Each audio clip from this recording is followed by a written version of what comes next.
భక్తివన్న ప్రేక్షకులకి 14/7/2024 నుండి 27/2024 శనివారం వరకు ద్వాదశ రాశుల ఫలితాలు. ముందుగా మేషరాశి. మేషరాశి వారికి ఈ వారం మీ మాట ఎదురు లేకుండా ఉంటుంది. అనుకున్నది అనుకున్నట్లుగా జరుగుతుంది. అన్నింటా కూడా విజయం కలుగుతుంది. ఈ వారంలో వృత్తి వ్యాపారాల్లో కూడా చాలా బాగుంది. ఉద్యోగస్తులకు కూడా రాణింపు ఉంది. కుటుంబంలో కూడా వ్యక్తుల మధ్య సఖ్యత కుదిరే అవకాశాలు, భార్యాభర్తల మధ్య సరైన అవగాహన కుదురుతుంది. వాహన సౌఖ్యం ఉంది. వాహనాలు కొనుక్కోవడం కానీ, మార్పులు కానీ, గృహయోగం ఉంది. నూతనమైన పరిచయాలను ప్రతి విషయంలోనూ కూడా ధైర్యంగా ముందుకు వెళ్ళే అవకాశాలు ఉన్నాయి. రావలసిన బాకీలు వసూలు అవుతాయి. ఈ వారంలో ప్రయాణాలు ఉన్నాయి, విందులు ఉన్నాయి, వినోదాలు ఉన్నాయి, తీర్థయాత్రలు ఉన్నాయి.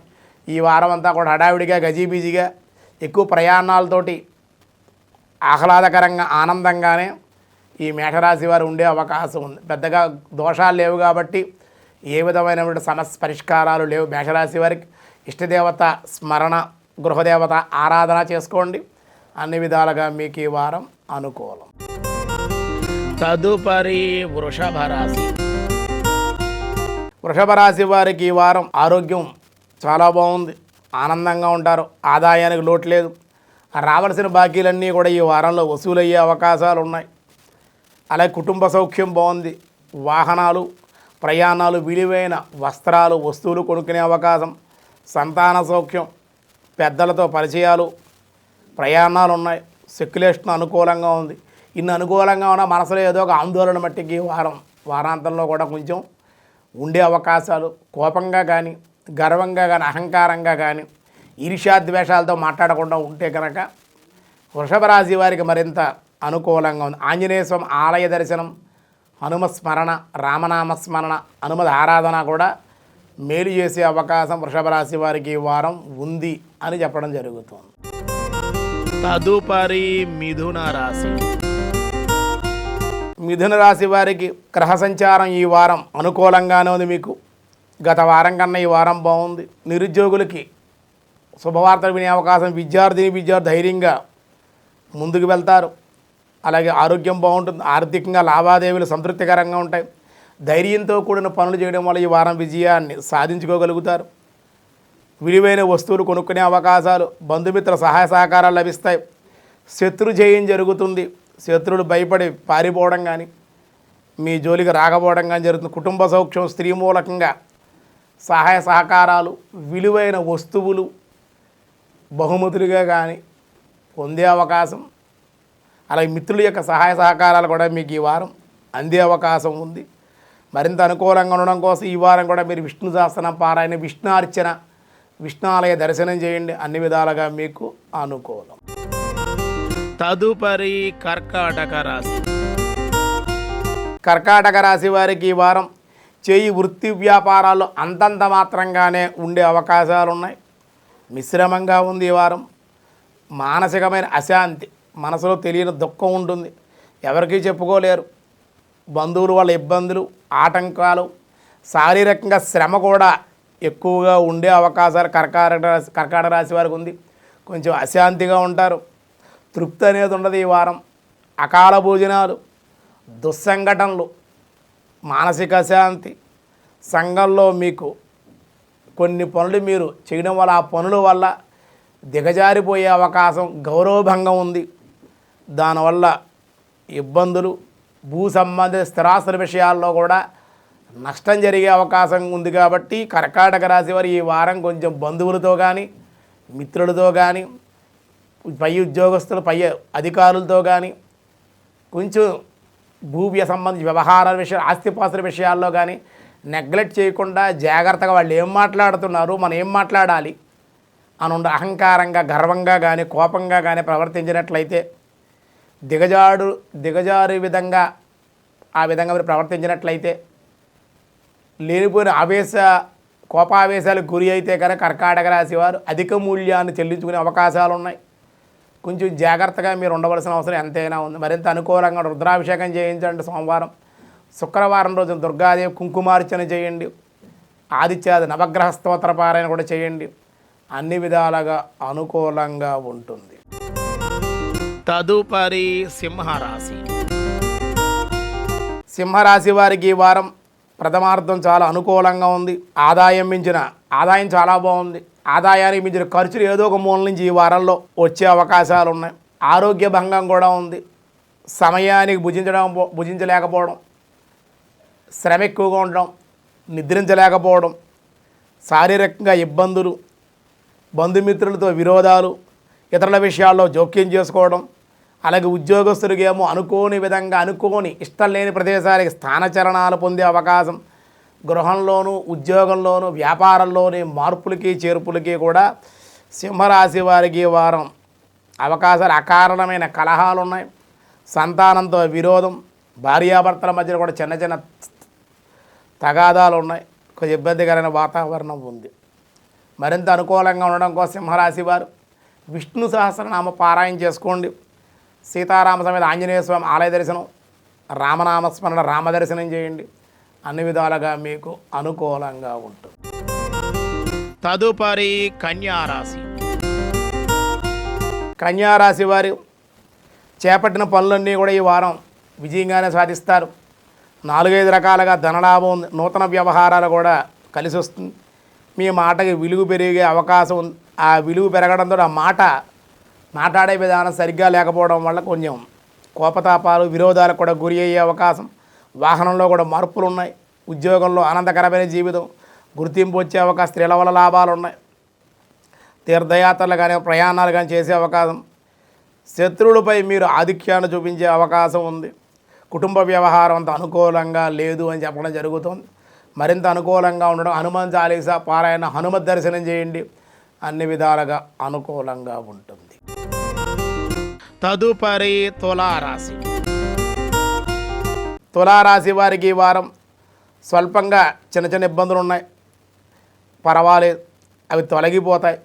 ఆటంకాలన్నీ వారం మధ్యలో తొలగి మీకు సానుకూలం పడే అవకాశాలు ఉన్నాయి. మీ మాటకు వారం మధ్యలో అనుకూలంగా ఉంటుంది. ఎదురు లేకుండా అనుకుంటుంది. నూతనమైనటువంటి బహుమతులు అందుకోవడం కానీ, విలువైన వస్తువులు, వస్త్రాలు కొనుక్కోవడం కానీ, బంగారం లాంటి విలువైన వస్తువులు కొనుక్కోవడం, ఎలక్ట్రికల్స్ ఇలాంటి పెద్ద ఏమైనా విలువైనవి కొనుక్కునే అవకాశాలు, గృహయోగం, వాహన యోగాలు ఇవన్నీ కూడా ఉన్నాయి. వారాంతంలో కూడా చాలా అనుకూలంగానే ఉంది. దేవాలయ దర్శనంలో ఉన్న వ్యవసాయదారులకు సానుకూలంగా ఉంది. పొలం పనులు పూర్తయ్యే అవకాశాలు ఉంటాయి చక్కగా. అలాగే ఉద్యోగస్తులకు కూడా సుదూర ప్రాంతాలకు బదిలీలకు సంబంధించిన వ్యవహారాలు మీ ముందుకు వచ్చే అవకాశం ఉంది. అలాగే వ్యాపారస్తులకి వారం ప్రథమార్థంలో లాభాలంతా లేవు, కానీ వారాంతంలో మటుకు లాభాలు ఆర్జించి వారాంతం లాభాలతోనే పూర్తయ్యే అవకాశం ఉంది. మరింత అనుకూలంగా ఉండడం కోసం మీరు లక్ష్మీనారాయణ ఆరాధన, మహాలక్ష్మి అమ్మవారు శుక్రవారం కుంకుమార్చన చేయండి. కుంకుమను ధరించండి. కుటుంబ సభ్యులు మీరు అందరూ కూడా దానివల్ల అనుకూలమైన పరిస్థితులు ఎన్నో పొందే అవకాశం ఉంది. తదుపరి వృశ్చిక రాశి. వృశ్చిక రాశి వారికి ఈ వారం మిశ్రమంగా ఉంది. వ్యాపారస్తులకి వ్యాపార రంగంలో రాణింపు ఉంటుంది. ఉద్యోగస్తులకు మట్టి కొంచెం శ్రమ ఉండే అవకాశాలు, సమస్యలు ఉంటాయి. ఈ వారం వృశ్చిక రాశి వారి ఉద్యోగస్తులకి ఆ సమస్యలు వారాంతంలో పరిష్కరింపబడే అవకాశాలు ఉన్నాయి. సంతానం విషయంలో వాళ్ళ గ్రోత్ బాగుండడం వల్ల సౌఖ్యంగా ఉంటుంది. శుభవార్తలు వింటారు సంతానం ద్వారా. వారాంతంలో శత్రువులపై ఆధిక్యం చూపిస్తారు. స్త్రీ సౌఖ్యం, సంఘంలో ఉన్నత స్థితి, ప్రయాణాల యందు మార్పులు చేర్పులు ఉన్నాయి. ఆర్థికంగా మట్టికి ఏ లోటు, ధనానికైతే ఇబ్బంది లేదు. ఏదో ఒక సమస్య కానీ, పనులు పూర్తి కాక కానీ కొంచెం చికాకు పడే అవకాశం, ఆతృత పడే అవకాశాలు, అనుకున్న పని ఎందుకు అవ్వలేదు అనేటువంటి బాధ, కొంచెం ఇబ్బంది పెట్టే అవకాశాలు అయితే ఈ వారం ఉన్నాయి. మరింత అనుకూలంగా ఉండడం కోసం లక్ష్మీ పద్మావతి సమేత వెంకటేశ్వర ఆలయ దర్శనం, గోవిందనామ స్మరణ కూడా మీకు చాలా సత్ఫలితాలు ఇచ్చే అవకాశం ఉంది. తదుపరి ధనస్సు రాశి. ధనుర్రాశి వారికి మిశ్రమంగా ఉందని చెప్పుకోవాలి. అనేకమైన స్వల్పంగా ఇబ్బందులు ఉన్నాయి. అందులో శారీరకంగా శ్రమ ఎక్కువగా ఉండడం వల్ల ఆరోగ్యానికి సంబంధించి అనారోగ్య సమస్యలు వస్తాయి. అలాగే ఏ పని కూడా పూర్తి కాక తన కింద పని చేసేటువంటి వాళ్ళ ద్వారా కూడా మాటలు పడే అవకాశం, దానివల్ల మనశ్శాంతి కరువడం, బంధువులతో కూడా విరోధాలు, ఎవరితో ఏం మాట్లాడినా సరే మీరు పాజిటివ్గా మాట్లాడినా సరే అవతల వాళ్ళు నెగిటివ్గా అర్థం చేసుకునే అవకాశాలు ఉన్నాయి. దానివల్ల ఇబ్బందులు ఉన్నాయి. అపనిందలు, చెయ్యని నేరానికి బాధ్యత వహించవలసి రావడం, ధన నష్టం, వ్యవహారిక భంగం, గౌరవభంగం కూడా కలిగే అవకాశాలు ఉన్నాయి. అంత అనుకూలంగా లేదు. కాబట్టి ధనుసు రాశి వారు శివాలయంలో సోమవారం రోజు రుద్రాభిషేకం చేయించుకోండి. అలాగే శనివారం వెంకటేశ్వర ఆలయ దర్శనం చేయండి. వీలైతే నవగ్రహ స్తోత్ర పారాయణ చేయండి. నవగ్రహాలను కూడా దర్శించండి. చిన్న చిన్న దాన ధర్మాలు కూడా చేసుకోండి. గోసేవ లాంటివి కూడా చేయండి. ఈ వారం ఎంత మీరు చేయగలిగితే అంత అనుకూలమైన ఈ గోసేవ కానీ దేవాలయ దర్శనాలకు మంచి మంచి పనులు ఇతరుల సహాయపడటం కానీ చిన్న చిన్న పనులు చేసుకుంటే అవి మీకు ఈ వారం మేలు చేసే అవకాశం ఉంది.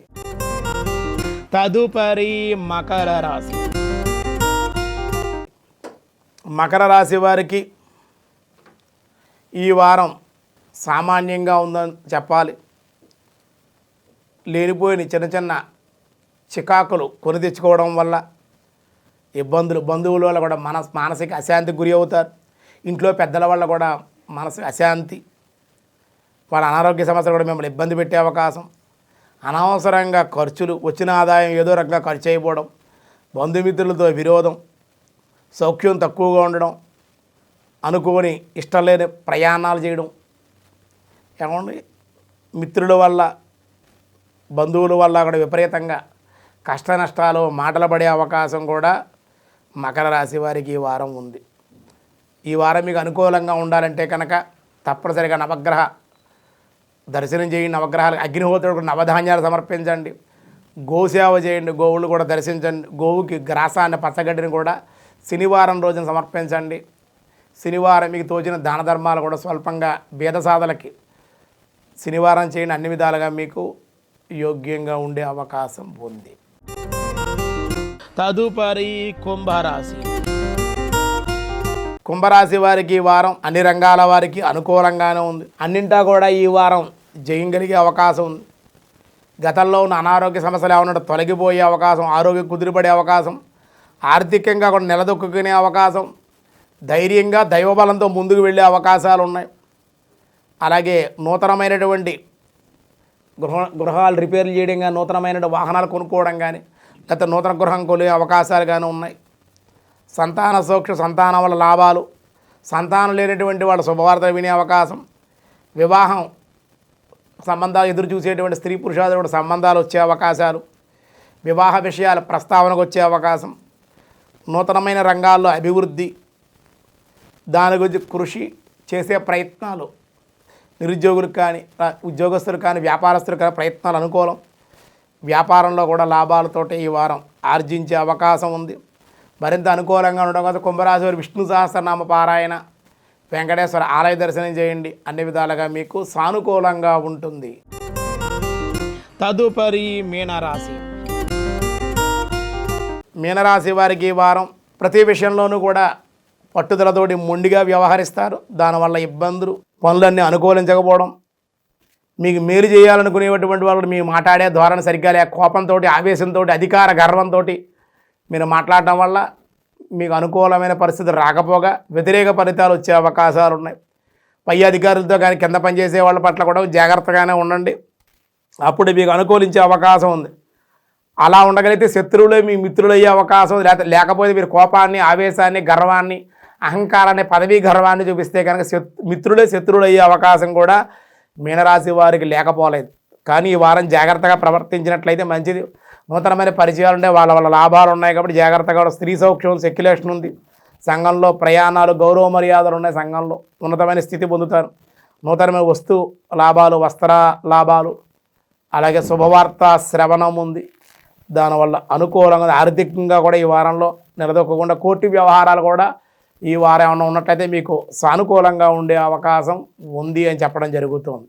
ఈ 14వ తేదీ నుండి 20వ తేదీ వరకు ఉన్న ఈ కాలమానంలో ఈ వారంలో సమస్యలు చాలా ఇబ్బందికరంగానే ఉన్నాయి కాబట్టి ఈ సమస్యలకు పరిష్కారం ఏమిటి అనేటువంటి విధానంలో మనం చూసినట్లయితే, ఎందుకంటే రాశి ఫలాలు చెప్పేస్తాం కానీ చిన్న చిన్న సమస్యలు పరిష్కారం చేసి తప్పే ఉందండి, తప్పేం లేదు కదా. దానికి మన పాప చేయడం వల్ల మన జాతక చక్రం అంటే కర్మచక్రం.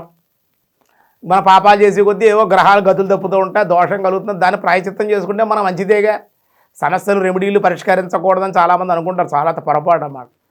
రెమెడీ అనే కాదు, చేసుకుంటే మంచి, చేసుకుంటే భగవద్ ఆరాధన, నిరంతరం భగవన్నామ స్మరణ అది మానకుండా ఉండాలి. ఆధ్యాత్మిక కోణం ఒకటే, ఆ కోణం ఎప్పుడూ ఉండాలి అది. కానీ ఈ చిన్న చిన్న సమస్యలు కూడా పరిష్కారం చేసుకోవాలి. అనుకోవడం మనకి ఈ వారంలో 17వ తేదీ తొలి ఏకాదశి బుధవారం వచ్చేది 17వ తేదీ. భగవంతుడు ఈ 6 మాసాలు కూడా మనకి ఉత్తరాయణం పూర్తయిపోయి దక్షిణాయనం ప్రారంభం అవుతుంది. స్వామి ఏం చేస్తాడంటే బాహ్యంగా అంతా కూడా చూస్తూ ఉంటాడు. అటువంటి స్వామివారు ఈ 6 మాసాలు కూడా ఇక్కడి నుంచి కూడా మనకి చాతుర్మాసము అని ప్రారంభమవుతుంది. తొలి ఏకాదశి స్వామివారు ఆ క్షీర సముద్రంలో లక్ష్మీదేవితో కూడుకుని కపట నిద్రలోకి వెళ్తాడు స్వామి. అంటే బాహ్యంగా అంతా చూసినటువంటి స్వామి నారాయణుడు ఇప్పుడు అంతర్ముఖంగా ప్రతి మనసులోనూ ఎవడు భక్తుడో ఎవడ భక్తుడు కాదో, ఎవడ భక్తుల్లో నటిస్తున్నాడో, మనసులో వాడు పైకి ఒకలా ఉంటారు, కొంతమంది లోపల ఒకలా ఉంటారు కదా. కాబట్టి ఎవడ భక్తుడు ఎవడ భక్తుడు కాదో, ఎవడికి ఎంత భక్తి ఉందో అది నిరూపించుకోవడం కోసం, తెలుసుకోవడం కోసం ఈ సృష్టిక్రమం అంతా ఎలా జరుగుతోంది అని తెలుసుకోవడం కోసం శ్రీమన్నారాయణమూర్తి యోగ నిద్రలోకి వెళ్తారు. భగవంతుడు నిద్ర అండి అంటే ఆయనకు అవసరం లేదు, కానీ కావాలని యోగ నిద్రలోకి వెళ్ళి ఎక్కడెక్కడ ఏ లోకాల్లో ఎక్కడ ఎలా జరుగుతోంది, భక్తులు ఎలా ఉన్నారు, ఎవరు నన్ను అర్చిస్తున్నారు, ఎవరు బాధపడుతున్నారు, వాళ్ళ బాధలు ఎలా తీర్చాలి, ఇవన్నీ కూడా స్వామి ఆలోచించి యోగ నిద్రలో మానసికంగా మనసులో అందరినీ చూస్తూ ఉంటాడు. స్వామి యోగ నిద్ర ద్వారా తెలుసుకుంటాడు. ఈ 4 మాసాలు చేసే పని అదే. అందుకే స్వామి యోగ నిద్రలోకి వెళ్తాడు. కాబట్టి తొలి ఏకాదశి చూడండి, మనకి ముహూర్తాలన్నీ కూడా మొదటి పండగ తొలిసారిగా వచ్చే పండగ ఏదైనా ఉందంటే ఏకాదశిలో కూడా తొలి ఏకాదశి మొదటిదన్నమాట. ఇది అంటే పండగల ప్రారంభం ఇక్కడి నుంచి అవుతాయి. తొలి పండగ కాబట్టి దీన్ని తొలి ఏకాదశి అన్నారు. కాబట్టి స్వామి క్షీర సముద్రంలో కపట నిద్రలోకి వెళ్తాడు కాబట్టి ఎవరికి దర్శనాన్ని ఇవ్వరు. కాబట్టి ఆఖరిసారిగా దేవతాంతరి వేళ వెళ్ళి స్వామిని దర్శనం చేసుకుంటారు. మళ్ళీ ముక్కోటి ఏకాదశి మనకి కార్తీక మాసంలో వచ్చేటువంటి క్షీరాద్వాదశి రోజునే స్వామివారు మేల్కొంటారు. ముక్కోటి ఏకాదశి మేల్కొని క్షీరాద్వాదశి రోజు దర్శనాన్ని ఇస్తారన్నమాట. కాబట్టి ఇవన్నీ కూడా ఉన్నాయి మనకి. యోగ నిద్రలోకి స్వామి వెళ్తాడు కాబట్టి విష్ణువుకి ప్రీతికరమైన తులసి దళాలతోటి కలవపువ్వులతోటి విశేషంగా ఆరాధన, విష్ణు ఆలయ దర్శనం చేయడం. తొలి ఏకాదశి రోజు చక్కగా పేలాల పిండి, ఆషాఢ మాసం కదా, ఆషాఢ భూషిగాడు ఉంటాడు కాబట్టి కంద బచ్చలి కూర తింటాం. ఈ పేలాలు వేయించిన పేలాలను మెత్తగా పౌడర్ కింద ఆడి అందులో పంచదార పౌడర్ కలిపి స్వామికి నివేద ఆ పేలాల పిండి తింటే మంచిది అన్నారు. అనేక ప్రాంతాల్లో పేలాల పిండి తింటారు. చాలా విష్ణాలయంలో ఇవాళ స్వామిని విశేషంగా దర్శించాలి. చాలా చోట్ల గరుడ సేవ జరుగుతుంది, విశేషోత్సవాలు జరుగుతాయి ఈవేళ. కాబట్టి చక్కగా అందరూ కూడా స్వామిని దర్శించి విష్ణు సహస్రనామ పారాయణ, విష్ణార్చనతోటి విష్ణుదేవుని నారాయణ్ణి లక్ష్మీ సమేతంగా శ్రీమన్నారాయణమూర్తిని శాంతాకారం భుజగ శయనం, శాంతాకారుడు భుజాలపై శయనించేటువంటి వాడి తొలి ఏకాదశి పద్మనాభం సురేషం. నాభికమల నుండి పద్మంలోంచి ఆ పద్మం ఉద్భవిస్తే ఆ పద్మంలో బ్రహ్మగారు ఉద్భవించారు. తన కుమారుడు బ్రహ్మ, ఆ బ్రహ్మగారి ద్వారా సృష్టి చేయించాడు దగ్గరుండి. భగవంతుడు ఎంత శక్తితో చూడండి. పద్మనాభం సురేషం విశ్వాకార, విశ్వంతా ఆయనే, విశ్వాధారం విశ్వాకారం, గగన సదృశం, కింద నుంచి పై వరకు కూడా ఆయనే, భువనాంతరాల్లో అన్ని లోకాల్లో ఆయనే ఉన్నాడు.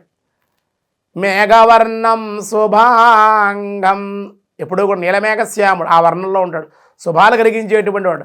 లక్ష్మీకాంతం కమల నయనం, కమలము కలిగిన కళ్ళతో కలిగిన లక్ష్మీదేవి, ఈయన కూడా కమలనయనుడు, ఆ పద్మం లాంటి కన్నులు ఎగిరినటువంటి వాడు. అటువంటి కన్నులు ఎగిరిన లక్ష్మీదేవి. కమలనయనం యోగి హృదయానగమ్యం, ఎప్పుడు యోగుల హృదయాల్లో ఉండేటువంటి వాడు.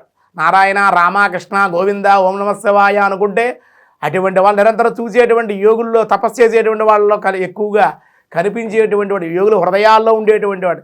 యోగి హృదయానగమ్య, అటువంటి స్వామి వందే విష్ణుం భవభయహరం సర్వలోకైకనాథం, సర్వలోకాలకి నాథుడు, ప్రభువు, పరమాత్మ. లేకపోతే మనం ఏం చేయగలం చెప్పండి? ఇప్పుడు ఏం జరుగుతుంది? మనం ఎక్కడికి పోతున్నాం, ఎలా ఉంటున్నాం, ఏంటి, ఎప్పుడు పుట్టాం, మన గత జన్మ ఏంటి, వర్తమాన జన్మ ఏంటి, మనం చనిపోయే కంటే ఇవన్నీ ఎవడో ఒకటి నడిపించకపోతే ఎలా తెలుస్తుందండి? భగవంతుడు అనేవాడు నడిపిస్తున్నాడు. అయితే మండలాలు ఇన్ని ఖగోళంలో ఏ గాలి లేకుండా తిరుగుతూ ఉన్నాయంటే, ఏ ఆధారం లేకుండా తిరుగుతున్నాయంటే ఎంత ఆశ్చర్యం ఇది. ఎవడో ఒకటి నడిపే శక్తి ఉంది. ఆ శక్తి ఆ పరమాత్మే, నారాయణుడే అని చెప్పారు. అటువంటి పరమాత్మ శివుడిగా అనుకోవచ్చు, నారాయణుడిగా అనుకోవచ్చు, ఏ రూపంగా అనుకున్నా పర్వాలేదు. కానీ భగవంతుడు అన్ని రూపాలు ఒకడే భగవంతుడు, ఏకో నారాయణ. అన్ని గ్రంథాలు అన్ని మతాలు అన్నీ చెప్పేవి అన్నీ ఒకడే దేవుడు అని చెబుతున్నాయి. ఇవన్నీ బహురూపాలు. మన హైందవ మతంలో అదే చెబుతోంది. బహురూపాలుగా ఉన్న భగవంతుడి బట్టి ఒక్కడే, ఏకో నారాయణ అని చెప్పారు. నారాయణుడు ఒక్కడే భగవంతుడే. ఆయనే శివుడుగా, బ్రహ్మగా, రాముడుగా, కృష్ణుడుగా అనేక రూపాల్లో, హనుమంతుడుగా రకరకాల రూపాల్లో ఆయన అమ్మవారుగా, ప్రకృతి అయితే జగన్మాతగా, ప్రకృతి ఏమో జగన్మాత కూడా పరమాత్మ నాయకుడుగా నాదుడుగా ఉంటే, ప్రకృతి అంతా కూడా ప్రకృతి పరమాత్మ కలయిక సృష్టి బాట. వాళ్ళ ప్రకృతి నుంచి లక్ష్మీ, సరస్వతి, దుర్గా ఇవన్నీ వచ్చాయన్నమాట. 3 రూపాలు ఒకటే, మళ్ళీ త్రిమూర్తులు ఒకటే. వాళ్ళకి భేదం లేదు, అభేదం. మనమే భేదాలు మనకు అన్ని భేదాలే కదా, మన దృష్టే భేద దృష్టి, అందుకే భేదాలు పెట్టుకుంటాం. భగవంతుడు ఏ భేదం లేదమ్మా. మనం అందుకే ఆరాధించే విషయాల్లో కన్ఫ్యూజ్ అయిపోతూ ఉంటాం. భగవంతుడు ఒకే చిత్రపటం పెట్టుకోవాలి చక్కగా. వెంకటేశ్వరం, లక్ష్మీనారాయణ స్వామి ఫోటో, శివుడు ఏ దేవుడు ఇష్టమైతే ఆ దేవుడు ఫోటో పెట్టుకో. ఆయన్నే ఆరాధిస్తే ఆయనే శివుడిగా, ఆయనే బ్రహ్మగా, ఆయనే విష్ణువుగా. 10 రకాల ఫోటోలు పెట్టేది, బొట్లు పెడితే వీళ్ళగా పెట్టలేదు, వాళ్ళగా పెట్టలేదు, దృష్టి సరిగ్గా ఉండదు. ఒకే జపం చేయాలి భగవంతుడు. అప్పుడే ఏకీకృతం అవుతుంది, ఏకాగ్రత కుదురుతుంది, మనసు లగ్నం అవుతుంది ఒకే దాని మీద. అయితే 10 రకాలుగా ఆలోచన చేసి 10 రకాలు ఎవరేం చెబితే అదే వింటే మీకు మళ్ళీ రకరకాలుగా మీ మనసు మారిపోతుంది. ఇవాళ ఆ గురువు గారు, రేపు నేను, ఎల్లుండి ఇంకో ఆయన, మళ్ళీ ఆయన కాదని ఇంకో ఆయన, అలా వెళ్ళిపోతారన్నమాట. కాబట్టి భగవంతుడిని తొలి ఏకాదశి విష్ణు సహస్రనామం ద్వారా ఆరాధన స్మరణ చేయండి. చిన్న చిన్న దానాలు చేసుకుని ఏకాదశి ఉపవాసం చేయండి. తొలిసారిగా వచ్చేటువంటి పండగల్లో వచ్చేటువంటి ఏకాదశి కాబట్టి ఏకాదశి ఉపవాసం చేస్తే, ఏకాదశి ఉపవాసం అంటే ఉపా ప్లస్ వాస ఉపవాస అంటే, మనవాడు ఉపవాసం అంటే ఆ రోజే కోరికలు వస్తాయన్నమాట. పకోడీలు వేసుకుంటే బాగుండు, ఈవేళ పోకుండలు తింటే బాగుండు, ఈవేళ ఏదో మిరపకాయ బజ్జీలు తింటే బాగుండు, పులిహార ఇవన్నీ తినాలి, రకరకాల కోరికలు. ఏకాదశి రాక్షసుడు ఉంటాడు అన్నమాట. వాడు ఆ కోరికలు కలిగిస్తాడన్నమాట. ఆ రోజే ఎప్పుడూ లేని ఆకలంతా ఆ రోజే ఉంటుంది అన్నమాట. వీడు దరిద్రుల్లో తయారవుతాడు ఆ రోజు అన్నమాట.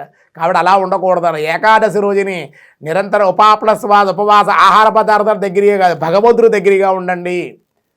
భగవంతుడి దగ్గరగా ఉన్నట్లయితే దగ్గరగా ఉండటం గుళ్ళో పక్కనే ఉన్నామండి మేమంటే, పక్కన ఉండటం కాదు, భగవంతుడు మీ మనసులో ఆయన దగ్గరగా ఉండాలి. అంటే నిరంతరం నారాయణ, గోవింద, కృష్ణ, రామ అనుకుంటూ ఏదో ఒక నామ నిరంతరం కూడా ఆ రోజు చేసుకుంటూ ఉండాలి. ఈశ్వరో దేవుడు అని కాపీ తాగలేదు, ఈవేళ నేనేం తినలేదు, నాకేం పని చెప్పకండి, నాకు ఆకలిగా ఉంది, మధ్యాహ్నం 2 ఎప్పుడు అవుతుందా, 3 ఎప్పుడు అవుతుందా అని చూసుకుని అలా ఉండకూడదు. ఆహారం మీద దృష్టి ఉండకూడదు. ఉపవాసాలు చేయకూడదని చెప్పేవాడు కూడా లోకల్లో ఉన్నారు.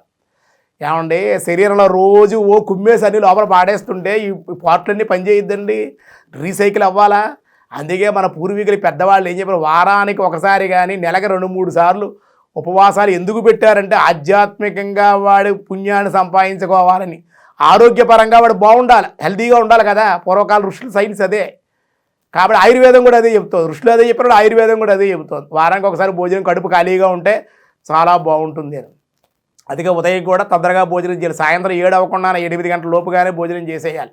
ఈ వేళన్నీ కూడా పిజ్జాలు, ఏవో బర్గర్లు, గిర్గర్లు, 1 గంటకి అర్ధరాత్రి వరకు రాక్షసుల్లాగా 1 గంటకి, 2 గంటలకు, 3 గంటలకు కూడా కుంభాలు పెట్టి తినేవాళ్ళు ఉన్నారు. అరక్కపోవడం, హాస్పిటల్కి పోవడం, ఈ లక్షలు ఖర్చు పెట్టడం, ఇలా రకరకాల అయిపోయి తినే ఆహార విహారాల్లో సరిగ్గా లేదు ప్రస్తుతం.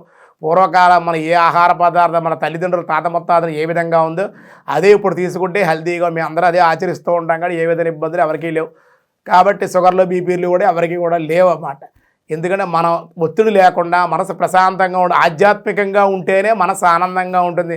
మనసు ప్రశాంతంగా ఉంటే సమస్యలు ఉండవు, పిచ్చి పిచ్చి ఆలోచనలు చేయి, ఎవరి మీద కోపతాపాలు ఉండవు, ఈర్ష్యాద్వేషాలు, అసూయ, కుళ్ళు గుణాలు ఉండవు. మనకి ఆధ్యాత్మికంలో ఉండేవాడికి అవే, దానివల్ల లాభాలు ఉంటాయి. ఏమండి, అందుచేత ఆధ్యాత్మికమైనటువంటి ప్రవర్తన అందులో ఆచరించడం వల్ల ఈ లాభాలు ఉన్నాయి.